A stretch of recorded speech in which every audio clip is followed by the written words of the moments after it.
La crise du coronavirus, ça nous montre que nos comportements ont des conséquences. La manière dont on traite la faune sauvage, la manière dont on traite les écosystèmes multiplie le risque d'épidémie, le risque de pandémie de grande ampleur. On le voit avec le coronavirus, on n'a pas encore vraiment compris l'origine de la transmission à l'être humain, mais il y a quand même des grosses suspicions qui pèsent sur la faune sauvage, le trafic de faune sauvage sur les marchés asiatiques, avec des animaux qui n'ont rien à faire là.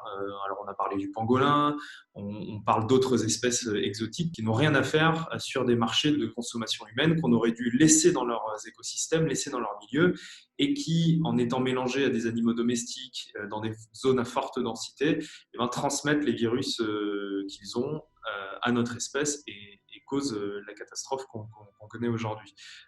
Et c'est le cas du coronavirus, mais c'est le cas de la plupart des pandémies précédentes où la destruction des forêts, la destruction des espaces de vie des animaux sauvages, notamment des chauves-souris pour certaines épidémies, fait entrer en contact ces animaux qui n'ont plus d'espace pour vivre avec des élevages intensifs, avec des villages où ces connexions n'auraient jamais dû se faire. En détruisant les écosystèmes, en détruisant la biodiversité, on se détruit aussi nous-mêmes parce qu'on se rend vulnérable à ces épidémies. Et le coronavirus montre bien qu'une épidémie peut totalement remettre en cause le système, le fragiliser à un point qu'on avait rarement connu.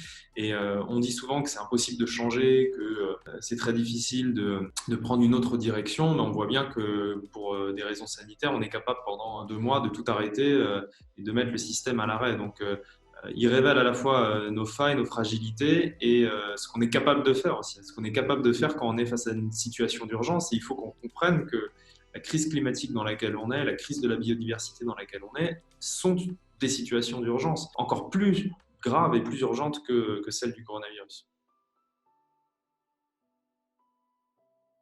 Évidemment, l'océan est un bien commun. L'océan recouvre plus de 70% de la planète. C'est le plus grand réservoir de biodiversité. C'est ce qui nous permet de respirer. On pense souvent que le poumon de la planète, c'est l'Amazonie. En fait, plus de 50% de l'oxygène est produit par l'océan. Donc, le vrai poumon de la planète, c'est l'océan. Sans l'océan, on meurt. C'est aussi simple que ça. On ne peut pas vivre sans les océans et sans des océans en bonne santé. Pas seulement pour le poisson, dont dépendent certaines populations qui vivent au bord de la mer pour se nourrir, mais aussi pour la production d'oxygène, pour la régulation du climat. Tout ça fait qu'on est obligé, même si ça ne nous intéresse pas plus que ça, on est obligé de préserver les océans pour se préserver nous-mêmes. Donc c'est un bien commun et c'est d'ailleurs le problème de l'océan d'être un bien commun. Parce que comme c'est un bien commun, beaucoup de gens considèrent que ça ne leur appartient pas, ça n'appartient à personne et donc il n'y a aucune raison d'en prendre soin. C'est un peu le problème. Quand quelque chose ne nous appartient pas, on se dit bon bah c'est pas à moi, je ne vais pas m'en occuper, quoi. Alors que ma voiture, elle est à moi, je l'ai achetée, donc je vais m'en occuper. Mais en fait, il faudrait changer notre rapport aux océans et au lieu de se dire qu'il n'appartient à personne, se dire qu'il appartient à tout le monde et qu'on doit s'en occuper comme si c'était une propriété vitale pour notre survie.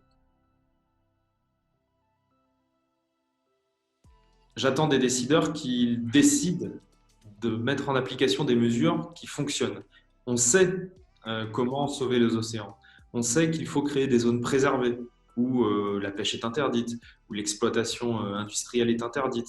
On sait que ça fonctionne de créer des sanctuaires et il faut réduire la pression de pêche sur les écosystèmes, il faut réduire la pression de la pollution sur les écosystèmes et ça, c'est pas quelque chose qui va révolutionner notre manière de vivre, c'est simplement de se dire voilà, il y a des endroits dans les océans qu'il ne faut pas toucher, qu'il faut préserver et il faut laisser respirer la biodiversité et les écosystèmes. Et donc, moi, j'attends des décideurs qui prennent des mesures d'ampleur, d'urgence, parce que toutes les études qui se succèdent nous donnent les mêmes indications, c'est qu'on n'a plus le temps en fait.